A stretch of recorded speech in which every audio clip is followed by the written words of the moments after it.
Dan menurut penelitian sebenarnya di Indonesia itu banyak yang mengalami burnout. Oh, Iya, oke. terutama bagi pekerja-pekerja yang melayani orang-orang, termasuk guru. Bagaimana prosedur atau aturan di tempat kerja? Apakah terlalu kaku? Oke. Nah, itu kadang juga bisa menimbulkan burnout. Oh. Jadi seorang pimpinan memang sebaiknya peka ya terhadap kondisi psikologis bawahan. Bagaimana mendesain aturan-aturan di sekolah supaya tidak terlalu menekan sebenarnya. Terkait dengan pekerjaan itu dijaga supaya tidak terlalu berlebihan. Recording in front of a live studio audience.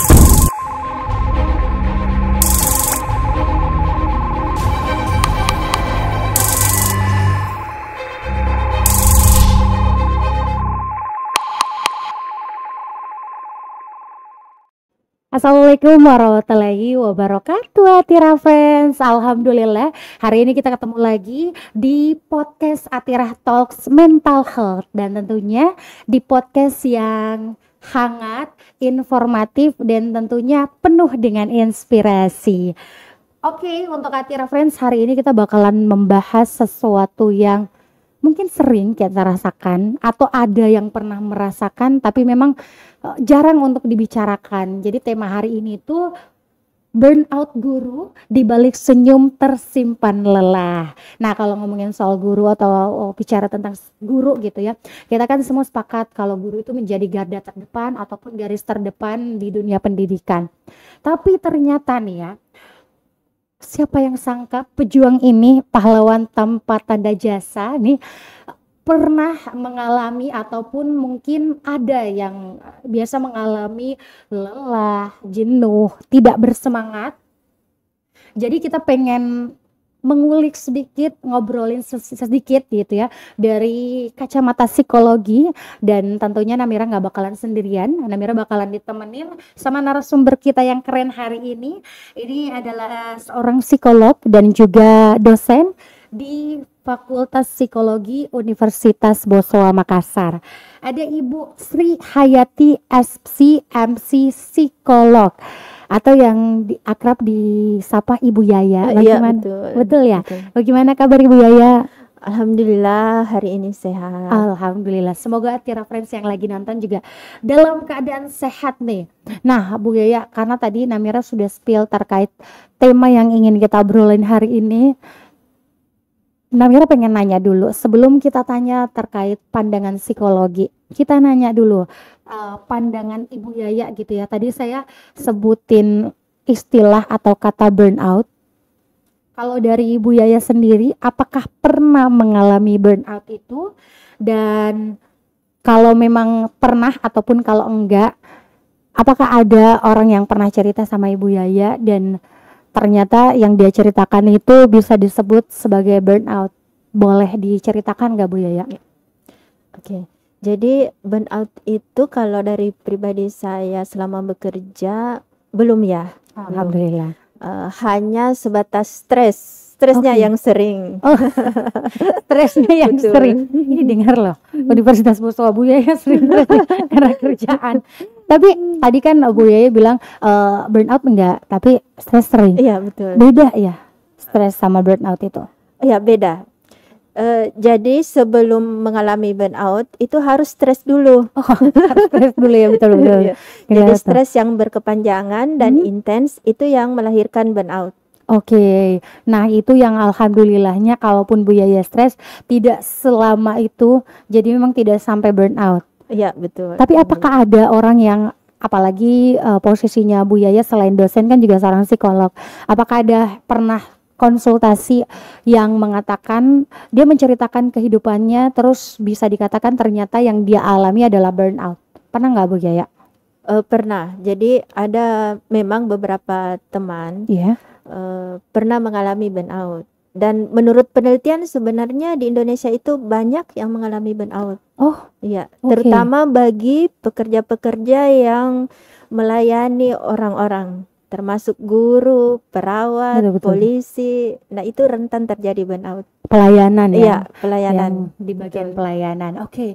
Nah, kalau burnout sendiri kan sebenarnya jadi fenomena yang sering kita dengar apalagi di tengah maraknya sosial media.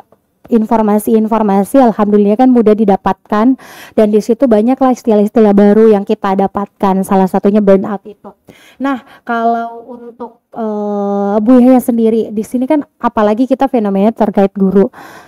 Kemarin pada saat pandemi itu guru ditantang ataupun diberikan tambahan tugas harus multitasking, ngerti teknologi, ngatur emosi siswa, karena kan secara langsung aja tuh nggak mudah, apalagi kalau secara tidak langsung. Dan bagaimana tekanan dari orang tua murid?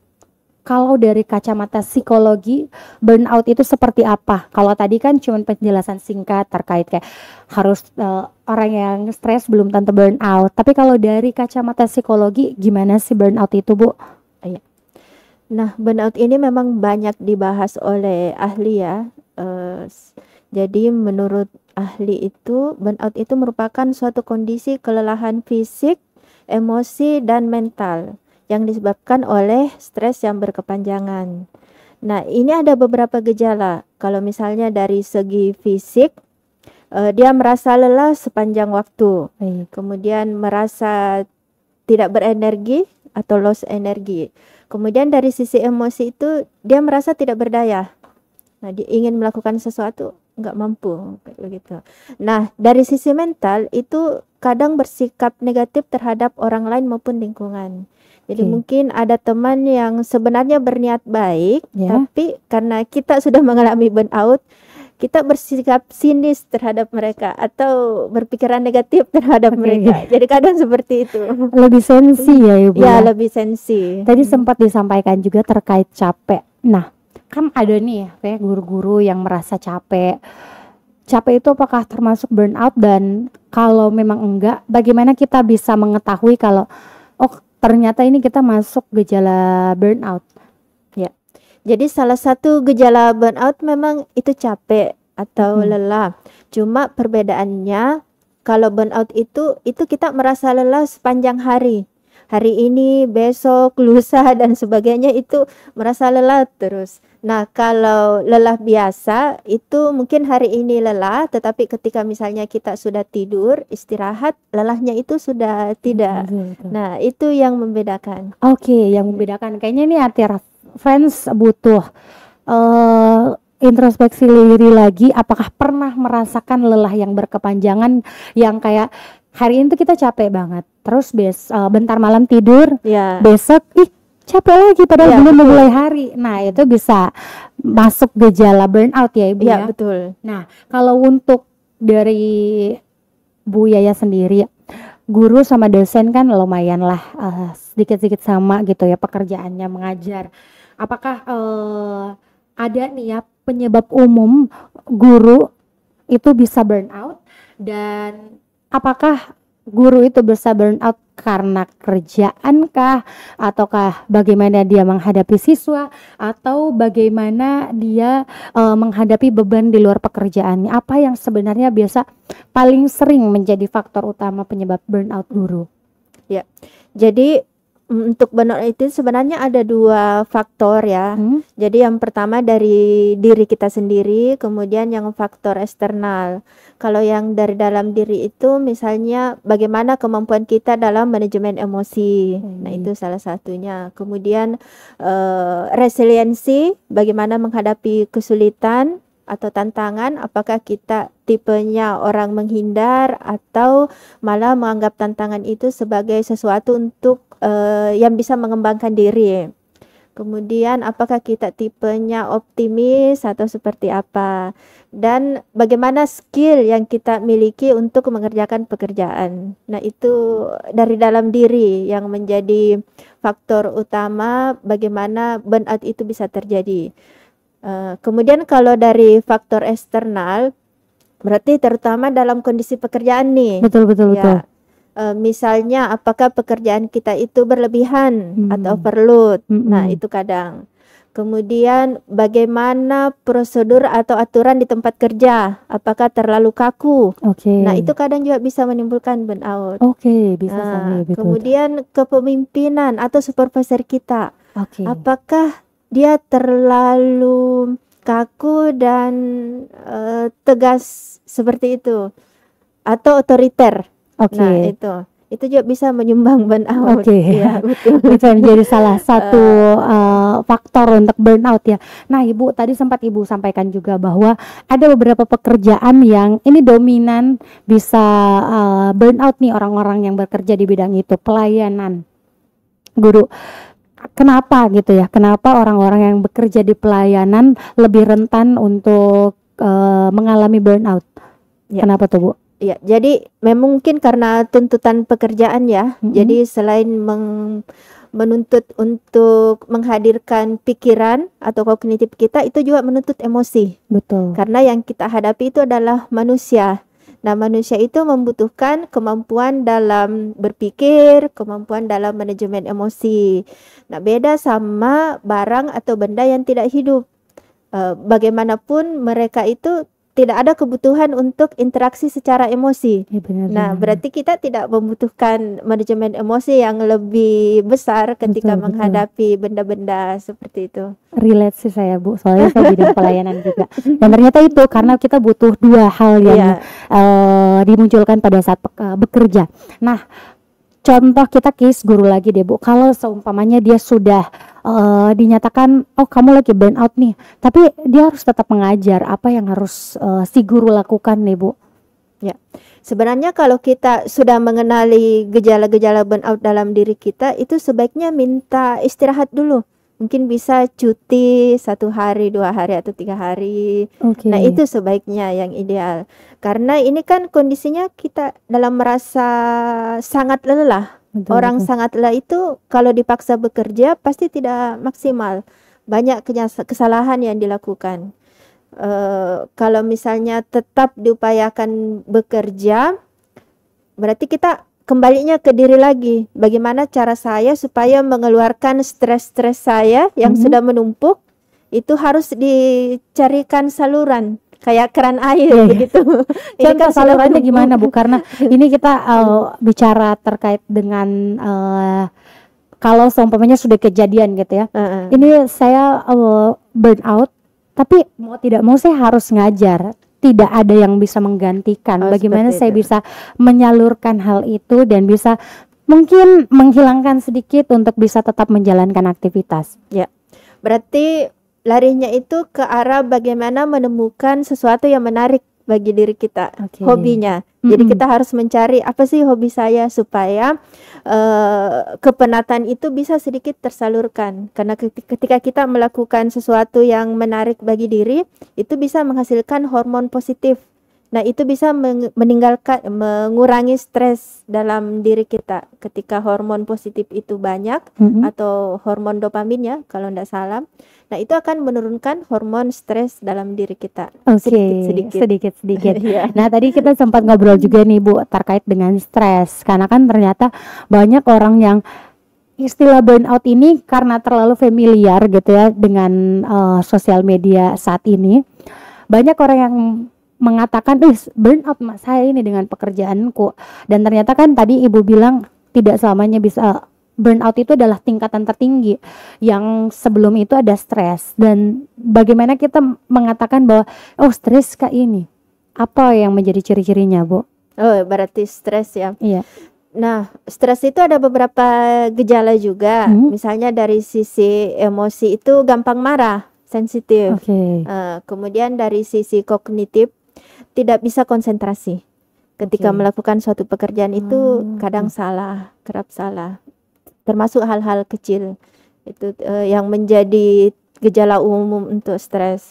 Kemudian mungkin nafsu makan berkurang, yang dulunya suka makan tiba-tiba tidak nafsu seperti itu.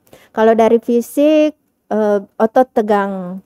Nah, itu yang bisa menunjukkan gejala-gejala stres. Sampai segitunya. Karena orang yang capek belum tentu stres ya. orang yang belum tentu. Belum tentu. Karena biasanya kan stres bisa mengakibatkan badan lelah ya kan Iya, Bu? betul. Itu menjadi salah satu akibat dari stres. Nah, kalau seumpamanya kita nih enggak, tapi kita melihat teman kita, bagaimana cara kita mengetahui, oh, temanku ini kayaknya stres gitu, atau temanku kayaknya ini burnout gitu. Gimana Ya, tuh? jadi sebenarnya kalau tidak diomongkan itu sebenarnya agak sulit kita Oh, jadi tidak bisa. mendeteksi. Tetapi kita masih bisa mengira-ngira Mm-mm. dengan gejala yang ada. Misalnya itu pekerjaannya tidak maksimal, sering terjadi kesalahan, kemudian dia menarik diri, dan memang kalau kelihatan secara utuh itu sangat-sangat lelah begitu. Oke. Ya. Oke, jadi kayaknya skill untuk melihat gejala-gejala itu butuh dimiliki sama pimpinan. Setuju nggak Bu? Betul Iya, sekali. butuh sekali karena gimana caranya pimpinan itu bisa mendeteksi bagaimana sih biasanya ini karyawanku atau stafku, tapi ada di momen kayaknya dia sedang ada di momen stres ataupun menuju burnout dengan segala macam pekerjaannya. Nah, kayaknya ini jadi sesuatu hal yang perlu diketahui. Kalau dari kacamata psikologi lagi, hal kecil yang diperlukan, maksudnya kita kan mungkin sebagai pimpinan, ada nggak sih hal yang perlu diketahui untuk mudah mengenali staf kita ataupun anggota kita itu ada dalam fase stres ataupun burnout? Ya. Jadi seorang pimpinan memang sebaiknya peka ya Oke. terhadap kondisi psikologis bawahan. Nah, ada beberapa yang bisa dilihat mungkin dari segi absensi, sering terlambat kah atau malah tidak datang ke kantor. Oke. Nah, itu salah satunya. Kemudian dari segi pekerjaan tadi mungkin dia melakukan kesalahan-kesalahan yang seharusnya tidak terjadi. Kemudian mungkin agak sensi, disampaikan seperti ini penangkapannya lain, seperti itu. Atau emosinya tidak stabil, sering marah-marah di kelas kalau guru, dan hal lain yang biasanya tidak normal dia lakukan. Oke. Nah, itu bisa menunjukkan gejala-gejala. Oke, nah ini jadi salah satu tips juga untuk mengenali gitu ya, apakah orang ini ada dalam kondisi tersebut atau tidak, karena dia tidak berlaku senormalnya dia sebelumnya. Iya, gitu ya, Bu. Betul. Oke, nah Ibu, gimana sih kalau tadi kan adalah proses untuk mengobati, bagaimana kalau mencegah? Harusnya kita gimana, Bu? Ya.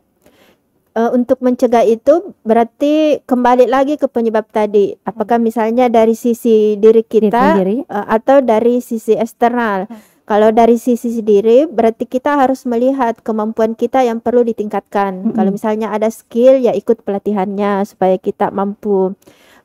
Kemudian kalau dari sisi eksternal ada beberapa hal yang bisa dilakukan, misalnya melakukan redesign pekerjaan. Jadi pekerjaan itu ditata kembali, diatur supaya tidak terlalu berlebihan. Kemudian memberikan konsultasi dan umpan balik. Nah, ini sangat dibutuhkan sebenarnya. Ketika misalnya suatu pekerjaan itu tidak ada umpan balik, karyawan akan merasa kayaknya pekerjaan saya itu tidak diperhatikan. Oke, umpan atau tidak balik itu dihargai. maksudnya seperti apa, Bu Yaya? Umpan balik itu dalam melakukan pekerjaan kan biasanya karyawan itu bertanya apakah pekerjaan ini sudah sesuai Oh, atau iya. atau misalnya pekerjaan saya ini bagaimana Pak seharusnya. Nah, jadi umpan balik itu memang haknya sebenarnya karyawan, hak yang perlu diberikan oleh pimpinan ataupun supervisor. Oke. Ketika dia tidak mampu melakukan sesuatu, dia boleh bertanya ke supervisor. Nah, itu bisa juga sebenarnya menyalurkan bahwa emosinya seperti ini, dia merasa kurang, kemudian kemampuannya juga dia merasa kurang dan sebagainya. Oke. Nah, di situ sebenarnya bisa disalurkan salah satunya. Salah satu pencegahannya. Iya, salah satu pencegahan. Tapi kalau untuk dari diri kita sendiri, Dari diri sendiri itu tadi meningkatkan misalnya kemampuan manajemen stres iya, kita. tadi pelatihan tadi ya. Ya, dengan pelatihan-pelatihan dan sebagainya. Oke. Iya. Nah, kalau Bu Yaya tadi kan sempat Bu Yaya spill sedikit juga terkait kalau kita udah ngerasa burnout, kita diarahkan untuk istirahat dulu. Iya, betul. Nah, terkait dengan hal itu, apakah memang dibutuhkan menjadi keharusan atau sebenarnya bisa nih dengan tidak istirahat, atau memang kalau dari kacamata psikologi tadi kan Namira sempat nanya sih bahwa bagaimana seharusnya kalau kita ada di posisi tersebut.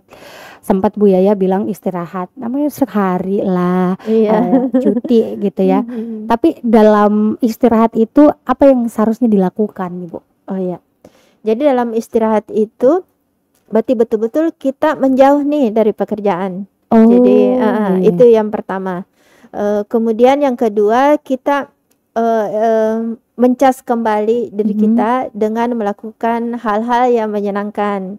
Misalnya jalan-jalan atau nonton Iya, atau iya. apalah yang menyenangkan. Iya, Karena iya, itu iya. akan berbeda pada setiap orang. Oke. Kemudian bisa juga mendesain ulang bagaimana persepsi kita terhadap pekerjaan. Baik. Jadi ini ada 3 kelompok sebenarnya. Gimana tuh Bu? Ada orang yang memandang pekerjaan itu berasaskan manfaat. Baik. Jadi apa sih manfaatnya pekerjaan ini bagi saya?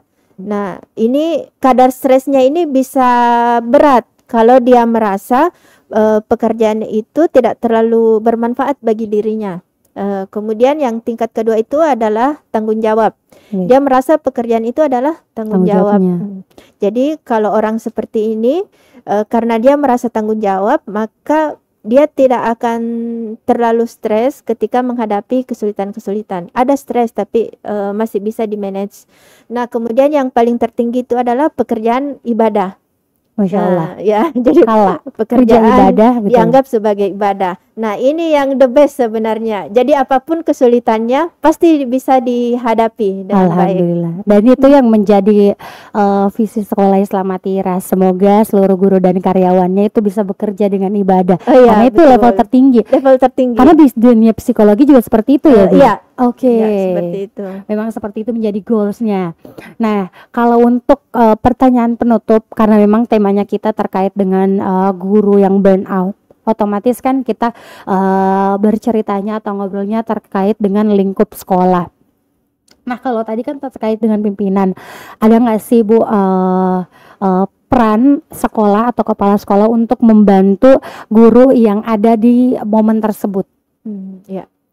Kalau dari sekolah berarti bagaimana mendesain aturan-aturan di sekolah supaya tidak terlalu menekan sebenarnya. Jadi aturan itu tegas tetapi tidak terlalu kaku. Jadi agak fleksibel ketika ada sesuatu yang perlu ditolerir, ya itu lebih ideal sebenarnya. Kemudian dibandingkan antara usaha yang dikeluarkan guru dengan reward yang diterima. Apakah itu sudah sebanding atau bagaimana? Kemudian yang ketiga itu tadi memberikan umpan balik kepada pekerjaan yang dilakukan guru, karena itu bisa menguatkan guru bahwa saya diperhatikan. Kemudian terkait dengan pekerjaan itu dijaga supaya tidak terlalu berlebihan. Itu sebenarnya yang bisa dilakukan kalau dari pihak perusahaan ataupun sekolah. Nah itu tadi yang bisa membantu berperan mencegah ataupun mengobati bila sudah ada dalam kondisi burnout. Nah, Ibu Yaya boleh nggak sih kasih pesan atau afirmasi positif untuk teman-teman guru di luar sana yang mungkin ada dalam kondisi lelah, jenuh, atau ada yang sampai burnout? Boleh, silakan Bu Yaya. Ya, jadi burnout itu merupakan akumulasi dari stres ya. Sebelum sampai ke burnout, kita harus memiliki kemampuan untuk manajemen stres. Dan sebaiknya kita memiliki konsep bahwa bekerja itu adalah ibadah, sehingga kita bisa memanage segala kesulitan yang dihadapi dalam bekerja. Saya kira seperti itu. Nah thank you Ibu Yaya. Nah Bu Yaya, ini kita pengen bagi-bagi hadiah dulu. Nanti Namira bakalan present Bu Yaya untuk bacain pertanyaannya. Tapi sebelum itu Namira pengen ngasih tahu dulu nih untuk prosedur ikutin giveaway-nya. Jadi buat Atira Friends, kamu harus menjawab di kolom komentar video ini. Jadi jangan di mana-mana, tapi di video ini kamu jawab di kolom komentar, dan nanti pemenang dengan jawaban terbaik akan kita umumkan di Instagram Atira TV dan Instagram Sekolah Islam Atira. Kamu bakalan ngedapetin merchandise menarik dari Sekolah Islam Atira. Nah, silakan pertanyaannya Bu Yaya.